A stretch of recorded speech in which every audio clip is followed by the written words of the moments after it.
kelab pidato perdana semua. Assalamualaikum warahmatullahi taala wabarakatuh. Berdirinya saya pada malam ini di sini untuk menyampaikan atau berkongsi sebuah tajuk yang diberi nama keluarga bahagia. Seperti mana kita tahu, setiap insan, setiap manusia di atas muka bumi ini menginginkan keluarga yang bahagia. Bukan manusia sahaja, bahkan para penyanyi yang berada di luar sana juga menyanyikan lagu-lagu yang bertajuk keluarga bahagia.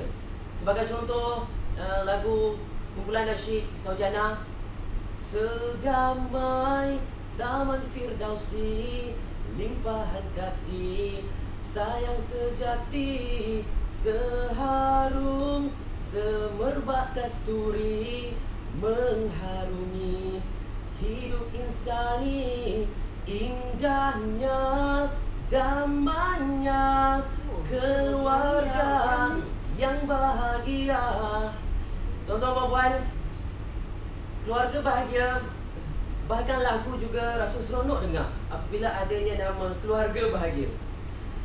Tuan-tuan puan-puan, pada malam ini saya akan rungkaikan tajuk saya dalam dua bahagian, dua perspektif. Satu, konsep keluarga bahagia, dan satu lagi, bagaimana membina keluarga bahagia.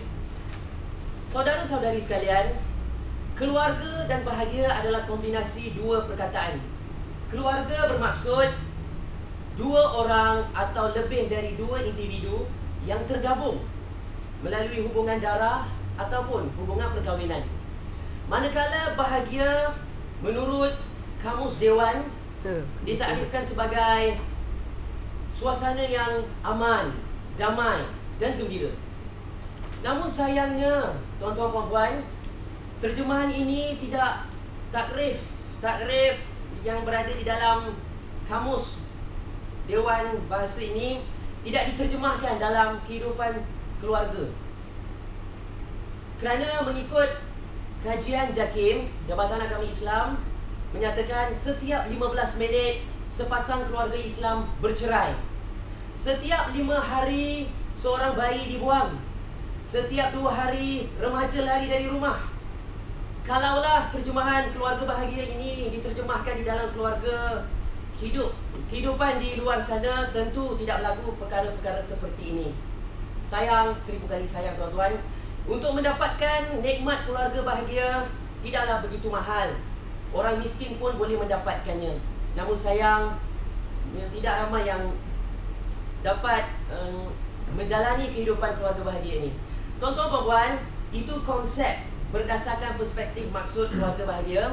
Bagaimana pula untuk membina keluarga bahagia? Sangat penting untuk kita ketahuinya supaya kita dapat membina keluarga yang aman, sentosa dan harmoni. Tuan-tuan puan-puan, dalam perbahasan saya ataupun hujah saya pada malam ini, saya ingin kongsikan beberapa tips ataupun langkah-langkah yang boleh kita lakukan untuk membina keluarga bahagia. Pertamanya, sebagai seorang Muslim ataupun sebagai seorang Islam, mungkin kita boleh beriman dan beramal soleh. Sesungguhnya tuan-tuan puan-puan, dengan beriman dan beramal soleh, Allah akan sayang kita dan akan bantu untuk membahagiakan, menurunkan ketenangan di dalam keluarga kita. Itu yang pertama, cukup mudah tuan-tuan. Yang kedua pula ialah dengan mengingati Allah dan mengingati mati. Tuan-tuan puan-puan, sesungguhnya di dalam Al-Quran surah Ar-Ra'd yang lebih kurang bermaksud, sesungguhnya dengan mengingati Allah itu hati akan tenang. Itu yang pertama. Yang kedua, tuan-tuan puan-puan, mengingati mati itu, apabila kita mengingati mati, setiap perkara yang kita buat, kita pasti akan buat sesuatu benda ataupun urusan di dalam keluarga dengan sempurna ataupun seboleh baik yang mungkin. Kita tidak akan menyakitkan hati orang kerana kita tahu mungkin hari ini atau esok kita akan meninggalkan dunia. Itu yang kedua.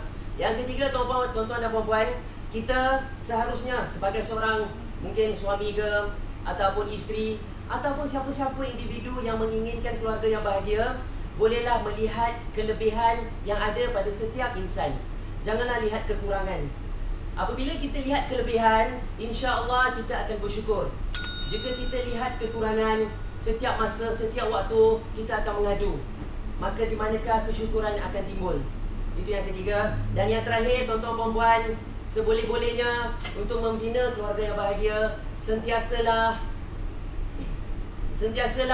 contohi tauladan-tauladan atau idola keluarga yang baik yang ada di luar sana. Sebagai contoh bagi perspektif Islam, mungkin contohnya Nabi Muhammad SAW. Daripada perspektif agama-agama lain, saya percaya tentu akan ada banyak contoh-contoh keluarga di sana. Kita boleh ambil dan jadikan tauladan dalam kehidupan kita. Jadi tuan-tuan dan puan, saudara-saudari sekalian, pesanan saya ataupun kesimpulan saya, binalah keluarga yang bahagia supaya kita boleh menjadi insan yang bersyukur dan menjadi sihat sejahtera. Sekian. Assalamualaikum warahmatullahi wabarakatuh.